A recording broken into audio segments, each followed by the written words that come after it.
Muitos dizem que o arco da Soul Society pode ser colocado no panteão dos grandes arcos de shonen de lutinha, e para ser bastante sincero, até mais ou menos metade dessa saga eu estava disposto a concordar 100% com essa afirmação. Veja bem, não é que a segunda metade tenha sido horrorosa ou algo do tipo, é só que algumas coisinhas que ocorrem ali me incomodaram um pouco, o que me deixa incerto acerca de como eu avalio esse arco. Quer dizer, ele é bom, na verdade ele é muito bom, talvez até excelente, mas eu não sei se o coloco na primeiríssima prateleira das sagas de shonen. De toda forma, analisemos agora o incrível arco da Soul Society, tentando dizer tudo o que eu vi de relevante, sem deixar nada de fora. O vídeo de hoje será um grande desafio, porque eu cometi a loucura de ler Soul Society por inteiro para comentar em um único vídeo. Isso dá mais ou menos uns 110 capítulos. Pelo amor de tudo que é mais sagrado, não me deixe cometer tamanha loucura nunca mais. O problema principal é que uma quantidade assim tão grande de capítulos faz com que haja muita coisa para comentar e provavelmente eu vou terminar deixando pontos relevantes de fora. Mas sigamos. Existe uma certa tradição estabelecida na fandom de dividir essa saga em duas partes. A primeira, que é a parte da invasão propriamente dita, vai até o final da luta entre Ichigo e Kenpachi Zaralho. O resto da história fica na segunda parte. Mas a divisão que eu vou fazer aqui é um pouco diferente e se baseia única e exclusivamente no meu aproveitamento da história. O começo dessa saga, que é realmente a parte envolvendo a entrada na Soul Society e a invasão ao Seireitei, que é o centro do lugar, não é ruim, mas eu sinceramente também não achei nada demais. É nessa parte que nós vemos os heróis entrando na Soul Society, o Ichigo vencendo um dos guardiães do portão lá, mas sendo expulso pelo Gin, e depois todo o plano envolvendo a família Shiba para lançar os protagonistas por cima dos muros. Não tenho grandes coisas a comentar sobre nada do que ocorre aqui, exceto que algumas informações são colocadas nessa parte para lá na frente gerarem a recompensa ao leitor. Mas o ponto de virada dessa saga para mim foi a luta entre Ichigo e o nosso grande amigo Abará. A luta em si é interessante e falarei das batalhas desse arco em momento posterior, mas a questão é que a partir desse ponto o cubo começa a fazer várias engrenagens girarem ao mesmo tempo dentro da história, o que é para mim o grande mérito do arco da Soul Society. Em primeiro lugar, o autor empregou a clássica técnica de separar os protagonistas, colocando cada um deles em um ponto e dando uma parte do foco da ação a cada um. Em segundo lugar, você tem o valor dos próprios combates que vão ocorrendo à medida que a história vai avançando. Em terceiro lugar, o cubo consegue gerar de maneira muito eficiente a expectativa no leitor acerca dos capitães da Soul Society, usando para isso de algumas técnicas simples, mas que têm bastante eficácia. E por fim, nós temos a conspiração política envolvendo aquele ambiente, o que além de colocar ainda mais um foco dramático dentro da obra, consegue manter a curiosidade do leitor acesa por envolver todo um mistério acerca do que está acontecendo ali. O assassinato do Capitão Aizen é um evento de enorme impacto que abala não só a sociedade ali daquele mundo fictício, mas gera o interesse do público em ver todo esse mistério desvendado. Então você tem de uma tacada só a apresentação de muitos personagens que parecem interessantes, lutas eficientes, vários focos de ação se desenrolando ao mesmo tempo e um mistério a ser resolvido. E o cubo não se perde em relação a nada disso ao longo dos capítulos do arco. Essa capacidade de harmonizar tantas coisas ao mesmo tempo, sem jamais perder o controle do ritmo da narrativa e mantendo tudo interessante até o final, é a grande qualidade desse arco para mim. E conforme eu disse antes, até aí eu estava concordando totalmente com a ideia de que essa saga estava na primeiríssima prateleira dentro do shonen. Só que aí nós chegamos ao ponto no qual eu comecei a me incomodar muito com um certo ponto dentro do arco, e como pretendo argumentar agora, de Bleach como um todo. Esse ponto é a luta entre Ichigo e o Zaralho. Antes de expressar meu incômodo, deixa eu elogiar mais um ponto essencial aqui. O modo como o cubo introduz esse Capitão Shinigami é sensacional. Como eu disse, as técnicas que ajudam a construir uma certa imagem do personagem na mente do leitor são simples, mas bem eficazes. Eu diria que são duas no caso do Kenpachi. A primeira é gerar expectativa no público por meio de coisas que outros personagens dizem acerca dele. Ao longo desses capítulos, vários são os guerreiros que dizem muitas coisas impressionantes acerca do capitão. Seja o Careca e Kako exaltando a sua força, sejam outros personagens mencionando que ele é conhecido por nunca cair, mesmo recebendo o golpe mais poderoso de espada. Todas essas informações, aliadas a outro elemento que direi daqui a pouco, ajudam a estabelecer o capitão como um personagem imponente para o leitor, o que por si só só já nos deixa no aguardo para ver do que ele é capaz. A segunda técnica é o próprio ranqueamento das patentes dos guerreiros da Soul Society. Ora, nós vimos que o Careca é um terceiro comandante dentro de uma das divisões de Shinigami, e vimos que ele é um guerreiro habilidoso. O Abará, por sua vez, é um vice-capitão, e seu poder é muito maior, fazendo uma boa luta contra o próprio Ichigo. Então, já deduz o público, um capitão deve ser dotado de imenso poder, ainda maior do que o do Abará, né? Capaz de feitos impressionantes. Quando sabemos que um ser tão poderoso está caçando pessoalmente o Ichigo, ficamos ao mesmo tempo apreensivos, porque talvez esse seja um inimigo que o herói ainda não pode derrotar, e ansiosos, porque queremos tirar a prova dos 9. Não apenas ver o poder de um capitão na prática, como ver o Ichigo o enfrentando. Então veja que nada disso é muito complexo. A simples organização das informações dentro da obra já nos é capaz de gerar expectativas altas. O Kubo, então, mistura o que é dito acerca do personagem e o que não é dito, mas que pode ser deduzido pelo público para gerar uma imagem impactante em cima do guerreiro. O Toriyama é um grande mestre nessa arte também. O outro elemento que prometi mencionar, que eu disse que ia mencionar que também ajuda a criar a imagem, né, é a parte visual do mangá. Não preciso me demorar muito aqui, mas o Kubo dá um verdadeiro show nos elementos de narrativa visual de sua história. Sendo um grande mestre da quadrinização, apostando em ângulos cinematográficos para passar certas informações e tendo um amplo domínio no uso das achuras para os mais diversos fins. No primeiro vídeo que eu fiz de Bleach eu não sabia o nome dessa técnica de desenho, mas um inscrito aqui do canal me livrou das trevas da ignorância, então já deixo aqui meu agradecimento. Enfim, apostando em todos esses elementos, o Kubo é um autor capaz de criar uma atmosfera que deixa uma impressão muito forte nas páginas do seu mangá, e ele faz isso com maestria nessa parte da história com o personagem do Zaraki. Além de todos os elementos de roteiro usados para subir nossas expectativas, também a parte visual do mangá reforça a imponência desse guerreiro. Ambas as coisas se somam e produzem um efeito muito poderoso, difícil de se ignorar. E foi aí que eu caí do cavalo. Veja, depois de elevar de uma maneira tão impressionante o personagem do capitão dos Shinigamis, o Kubo finalmente nos mostra a luta dele contra o Ichigo. E a luta em si não é ruim sob nenhum aspecto, exceto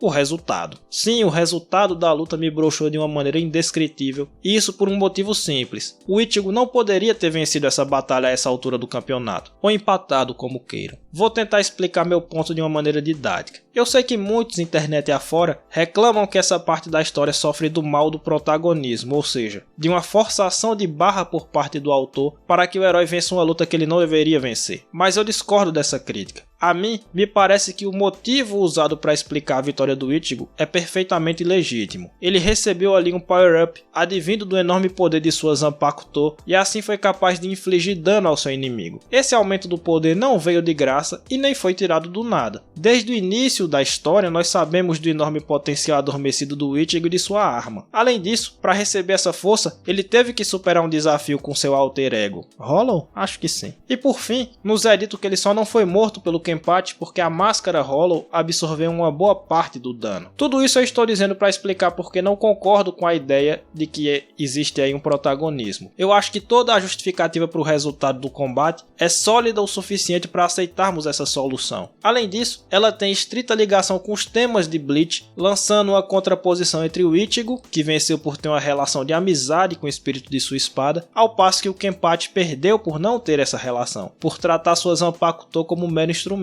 Então essa justificativa é boa e eu não vejo nenhuma forçação de barra aqui. Mas esse não é o problema que eu tenho com essa parte. O problema é que a essa altura do campeonato, o Ichigo não deveria ser capaz ainda de derrotar um capitão. Pior, um dos capitães mais poderosos da história. A questão aqui é do momento correto de certos eventos ocorrerem. Repito, os motivos, os porquês para ele ter empatado ou vencido estão bem consolidados no roteiro da série para não serem considerados forçados. Mas quando nós estamos falando de narrativa, tudo importa, tudo conta. Não é suficiente que o evento que ocorre esteja bem justificado. Ele tem que ocorrer no momento correto também, pensando em uma perspectiva mais ampla de enredo. A vitória do Ichigo nessa parte é problemática para mim, considerando o passado e o futuro. Explico. Em relação ao passado, o problema é que foi dado um salto muito grande no power scaling da série. 10 capítulos atrás, ele estava fazendo uma luta equilibrada com o vice-capitão, e 30 capítulos atrás ele não era capaz de enxergar os golpes do vice-capitão. Que ele tenha treinado, ficado bem mais forte a ponto de vencer o Abará, eu até aceito. Agora, 10 capítulos depois ele já tá batendo de frente com um dos Shinigamis mais poderosos que existem. Percebe o salto gigantesco de uma coisa para outra em um curtíssimo período de tempo? Nesses casos, o mais recomendável é que o autor faça o herói ser derrotado aqui, justamente para pontuar que ele ainda tem um longo caminho a percorrer. Sim, ele ficou mais forte, mas há muitos e muitos outros guerreiros mais poderosos. A hora de vencer o Kenpachi era perto do final da saga, aí sim gerando a plena sensação de recompensa no leitor. Primeiro você mostra o tamanho da dificuldade, o Kenpachi é bem mais forte que o Ichigo. Depois você aborda uma série de obstáculos que o herói vai passando ao longo do arco para ficar mais poderoso. Aí sim, ao final, vem a recompensa por todo esse esforço do protagonista, com ele derrotando aquele indivíduo que antes o venceu, mostrando assim a sua merecida evolução. Do jeito que foi feito, dá a sensação de ser forçado. Veja que eu não acho forçado do ponto de vista das explicações do resultado da luta, como eu já disse, mas arrisco dizer que essa sensação que muita gente tem de que é protagonismo, vem disso que eu tô falando. O salto que o Ichigo deu foi grande demais em um tempo muito curto, e também incomodou a mim. Então tudo isso é relativo ao passado, ou seja, do que a gente conhecia do Ichigo e da força dos caras, né, dos outros personagens, o salto foi muito grande. Por outro lado, esse erro também pode prejudicar o futuro da obra, isso pelo seguinte: se o herói já venceu agora um capitão, o autor fica em um dilema. O que fazer em seguida? O Araki, autor de Jojo, escreveu em seu livro que arcos de torneio podem ser uma armadilha para o autor justamente por conta desse problema. Ora, diz ele, se o herói já venceu um torneio com os guerreiros mais poderosos do mundo, como fazê-lo continuar evoluindo? Como apresentar um desafio à sua altura que o fará se esforçar novamente para ficar ainda mais forte e a história poder prosseguir? É esse dilema que se apresenta ao Kubo depois da vitória do Ichigo contra o Kenpachi. Se o inimigo era um dos Shinigamis mais poderosos, para onde ir agora? O autor corre assim o risco de apresentar um próximo inimigo insuficiente, o que é um gigantesco tiro no pé, porque evidentemente boa parte do público vai se decepcionar com a impressão de que a história está andando para trás ao invés de estimular a evolução do herói, né? Se o próximo inimigo é mais fraco, fica parecendo que ele está evoluindo. É difícil gerar engajamento nesse caso. Para evitar esse erro, pode ser que o escritor continue jogando a escala dos poderes para cima de maneira absurda, mas essa é uma tática mais de desespero para manter o leitor do que uma coisa bem pensada. 2 ou 3 vezes que o autor lançar a mão dela e o público se cansa e perde o engajamento. Esse é um dos poucos erros de forma que o Akira comete em sua obra, por exemplo. E muitos reclamam, e para mim com razão, de que as coisas escalaram de maneira muito exagerada em Dragon Ball Z. E é esse o erro que Bleach comete, só que 50 vezes pior. Não precisamos nem ver os próximos arcos para perceber que o Kubo já começa a perder a mão do power scaling de sua obra. Ao final do próprio arco da Soul Society, nós já temos um Aizen da vida aguentando bater de testa com quase todos os outros capitães ao mesmo tempo, parando golpes de guerreiro de elite com uma mão apenas e etc. Isso tudo porque ele ainda nem usou o Power Up para virar Hollow e Shinigami ao mesmo tempo, né? Em resumo de tudo isso que eu falei agora, Ichigo vs Kenpachi é uma luta muito boa em absolutamente tudo, só que ela deveria ter sido a segunda luta entre esses personagens, perto do final do arco. A primeira deveria ter sido vitória do capitão, justamente para mostrar todo o seu poder, recompensando toda a expectativa criada em torno dele e mostrando ao Ichigo o longo caminho a percorrer para ser forte a ponto de salvar a Rukia. Do jeito que foi feito, das duas uma. Ou a aventura seria fácil demais daí pra frente, porque ele estaria forte demais, ou o autor ia perder a mão na escala dos poderes. O Kubo caiu nesse segundo erro. Após esse longo desvio, o autor volta aos eixos, porém. E aí nós ficamos sabendo que a Rukia era a Shinigami que o Ganju tanto desprezava. Essa é uma boa jogada de roteiro do Kubo, que foi aquilo que eu falei lá atrás. Aquela primeira parte do arco, né, da invasão propriamente dita, não é grande coisa, mas lança algumas informações que terão impacto no futuro. E essa é uma dessas informações. Sabíamos lá atrás, né, que o Ganju tinha ódio dos Shinigamis porque seu irmão mais velho foi morto por um. E agora nós descobrimos que era a própria Rukia a suspeita de ter cometido esse assassinato. É um entrelaçamento muito bom feito pelo roteiro, né? De coisas que ele plantou lá atrás para colher agora, numa cena que surpreende. A mim surpreendeu. Eu tinha vários spoilers dessa saga lá, tipo o spoiler do Aizen e tudo. Mas esse aqui eu não sabia, né? Eu tava achando que era o próprio Aizen que tinha matado o irmão do cara, alguma coisa assim. Quando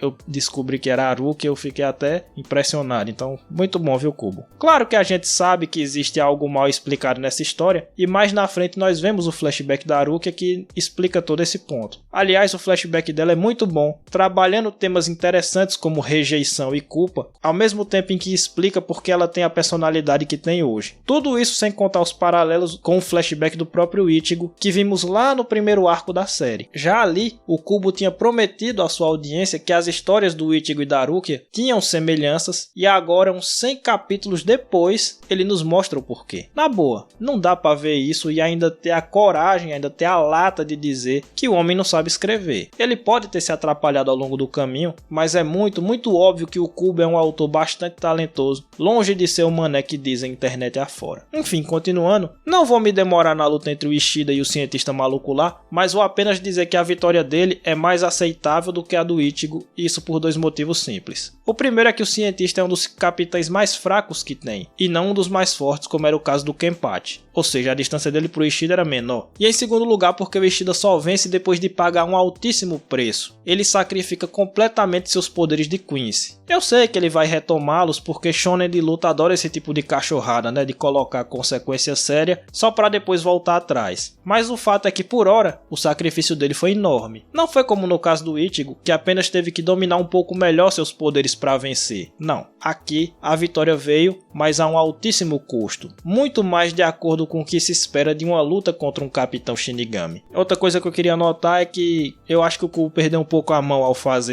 nos colocar as técnicas para que a gente antipatizasse com esse antagonista, né? Ele lançou técnicas para que a gente ficasse puto e começasse a torcer pro Ishida vencer ele. Mas eu acho que ele passou um pouco da mão, né? No sentido de que eu senti um pouco forçado em algum momento, né? Tipo, esse específico capitão ter sido o cara que matou o avô do Ishida e torturando, aí eu sei lá. Eu acho que ele usar a sua própria assistente como cobaia já era motivo mais do que suficiente pra gente ficar com raiva. Não precisava ficar esticando tanto a corda, não sei. Acho que ficou forçado. Após essa luta, nós temos a trama da conspiração sendo ainda mais bem desenvolvida, com os capitães brigando entre si e desconfiando uns dos outros, o que aumenta a sensação de mistério da trama, ao mesmo tempo que vemos outro mérito desse arco, que é a luta entre o Abara e o Byakuya.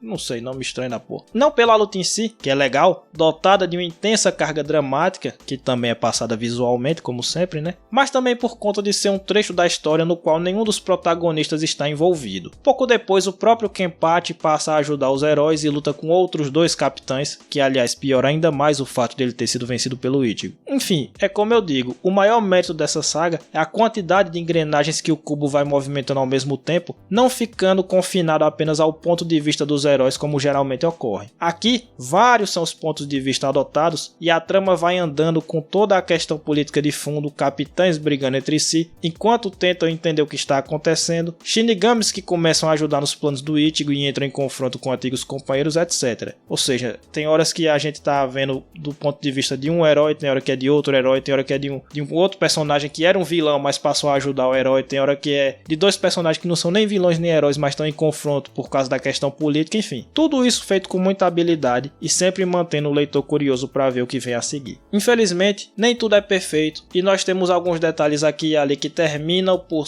não ser bem desenvolvidos. Por exemplo, tirando o Ishida, a participação de todos os outros protagonistas é muito discreta dentro desse arco. Orihime e Shed fazem muito pouco ao longo das páginas dessa saga. Isso é uma pena porque o Shed principalmente é um personagem de grande potencial e até tem o flashback dele aqui, que é até legal, mas insuficiente. Outra coisa que pode ser apontada é aquela luta lá do velhão, que é o chefe de todos os Shinigamis, contra dois capitães que terminaram ajudando no resgate da Rukia. Aquela era uma batalha envolta em muita expectativa, porque o velhão parece ser extremamente forte. Na prática, porém, não foi mostrado quase nada, porque foi interrompido pelo Aizen, o combate. Então, se não é pra mostrar, pra que gerar essa expectativa em primeiro lugar? Mas, sinceramente, esses erros são bem perdoáveis, justamente pela grande quantidade de informações que o autor teve que conciliar de uma só vez. Não tem como não cometer equívocos. Uma questão que me incomodou mais, porém, foi a quantidade muito grande de exposição vinda do Aizen no final do arco. Veja, vocês bem sabem que eu sou bem de boa em relação a essa questão da exposição, mas é porque aqui são várias páginas de um cara falando passo a passo, às vezes até com detalhes pouco relevantes, de como foi que ele planejou tudo para causar a conspiração dentro da Soul Society, etc. Acho que seria melhor se algumas dessas informações tivessem sido diluídas ao longo do arco, até para permitir ao leitor ir tentando montar o quebra-cabeça aos poucos também, e evitar que a explicação final ficasse muito enfadonha. Do jeito que foi feito, além de de ser bem chato, ainda fica a impressão de que o Aizen é o maior gênio supremo da história do mundo, capaz de prever tudo e saber tudo e planejar tudo de acordo, estando sempre um passo à frente. Tipo, ele parece... Não é que nem questão de ser inteligente, ele parece adivinhar tudo, né? Se o Kubo só reorganizasse a exposição desses elementos, ele nem precisava mudar os eventos em si, e já teria evitado essa coisa de parecer que o Aizen é onisciente. Por exemplo, o fato de que Haruki tinha dentro de si o Hogyoku já poderia ter sido dito antes em outro contexto. Aí talvez o leitor já até desconfiasse de que a conspiração poderia ter a ver com alguém querendo pegar esse Hogyoku ou alguma coisa assim, então já dava um engajamento um pouco maior. E não precisava ter sido explicado, né? Se tivesse sido colocado antes, não precisava ter sido explicado pelo Aizen mediante a fala. Eu tô dando só um exemplo, mas vários elementos que fizeram parte daquele verdadeiro monólogo dele poderiam ter sido expostos ao longo do arco, de maneira que não precisasse o Aizen ter ficado páginas e mais páginas e mais páginas falando qual era o plano. E isso também, como eu disse, diminuiria muito a sensação de que, pô, então o cara é o gênio supremo que sabe de tudo e adivinha tudo o que vai acontecer, como é que as pessoas vão fazer tudo e tá sempre planejando um passo à frente. Mesmo que os eventos em si não tivessem mudado, se eles tivessem sido expostos aos poucos, de maneira homeopática, até essa sensação de que o Aizen é o super gênio teria ficado bem mais fraca, né? E esse aí foi o único defeito que eu vi em toda essa questão da trama política. O resto, pra mim, maravilhoso. Inclusive, quando parecia que a peteca ia cair, aquela cena dos conselheiros todos mortos, né? Que o Shinigami descobriu a sala que os conselheiros estavam todos mortos, é impactante demais, muito bom. Pra encerrar, eu só gostaria de fazer algumas observações interessantes aqui. Lendo esse arco, eu percebi perfeitamente em que tradição Bleach se encaixa dentro do shonen. Essa obra basicamente é filha de Cavaleiros do Zodíaco e mãe de Demon Slayer. Eu já tinha visto a Gotoge dizer que Bleach era uma de suas grandes inspirações, mas não tinha visto exatamente onde. Agora eu vejo. Até a coisa de colocar flashback de um monte de personagem no meio da ação existe aqui em Bleach de uma forma muito parecida com Kimetsu no Yaiba. Também há personagens fisicamente parecidos como o Capitão Hitsugaya e o Pilar do Vento, ou a Hinamori e o Pilar do Veneno, etc. A própria estrutura e vestimenta do Shinigami lembra a estrutura dos Caçadores de Demônio, enfim. Ao mesmo tempo, Bleach fez aqui a sua saga das 12 casas, uma enorme sequência de batalhas em um arco de resgate, com guerreiros de classe baixa batendo de frente com a elite do militarismo daquele mundo e o vilão final sendo um conspirador de dentro da própria organização. Só faço notar que o arco da Soul Society é muito mais elaborado e melhor que qualquer coisa já escrita em Cavaleiros do Zodíaco ou em Kimetsu. Quanto às lutas, como eu já disse, elas são muito boas, mas o roteiro delas em si é bastante simples. Todas as reviravoltas se resumem em o personagem arrumar uma maneira de aumentar sua força no meio do combate e assim superar seu inimigo. Eu sei que parece, todo shonen é assim. Não, não é. Todo shonen não é assim. Basta você ver a luta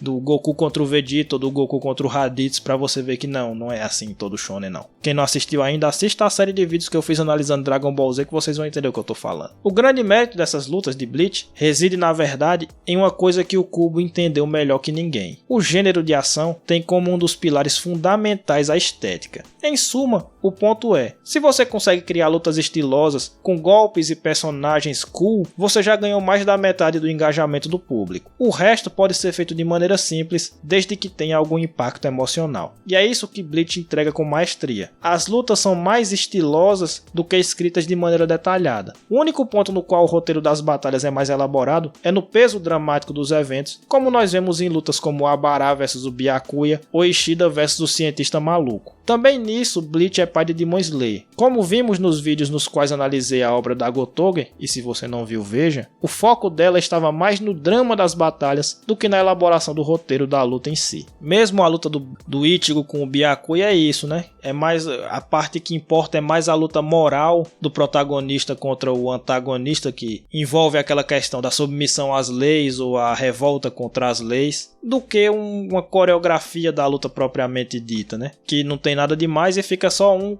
aumentando o próprio poder para superar o outro. Em resumo, é meio isso. Aqui também a gente consegue ver a grande influência de Cavaleiros do Zodíaco, né? Porque na luta entre Ichigo e Byakuya eles ficam soltando golpes especiais um no outro, né? É a Bankai, é o não sei que e tal. Assim como Cavaleiros do Zodíaco, o autor de Bleach, ele tem muito esse negócio de o golpe especial, mais do que uma coreografia ou alguma coisa do tipo. E o último ponto é que, assim como em Cavaleiros do Zodíaco, Bleach adota os valores valores do shonen de uma maneira extremamente direta. É sempre por meio da superação e da determinação interminável que os heróis podem vencer seus obstáculos, e o poder da amizade tem peso decisivo nas ações dos protagonistas, sendo inclusive uma força determinante na luta entre Ichigo versus Kenpachi, como eu já falei anteriormente. É por causa da amizade com sua espada que o Ichigo vence o Kenpachi, né? Enfim, meus amigos, muito mais poderia e deveria ser dito acerca desse arco, mas o vídeo já tá ficando muito grande. Como eu disse, nunca mais cometo essa loucura de querer cobrir 100 capítulos de uma obra em um vídeo só, mas acho que consegui fazer um apanhado bem completo do arco da Soul Society, apesar de ter deixado algumas coisas que eu queria muito ter comentado de fora. O resumo é, essa saga é extraordinária em quase tudo o que se propõe a fazer. Tem seus erros sem dúvida nenhuma, mas a maioria deles é absolutamente compensada pelos muitos méritos da história aqui escrita. Quando um autor tenta fazer um arco tão ambicioso, apresentando vários personagens, desenvolvendo a maioria deles, trazendo lutas com peso dramático, uma trama de conspiração política de fundo, juntamente com boas cargas de mistério em seu enredo, e ainda conseguindo o milagre de dosar todas essas informações dentro de um ritmo narrativo muito correto, sem correr ou arrastar demais, é até desumano você pesar muito a mão nos erros de percurso que são cometidos. Não dá pra fazer uma coisa assim tão grandiosa e não deslizar aqui e ali, ainda mais publicando semanalmente. Mas o que realmente importa é que a quantidade e o peso dos acertos é muito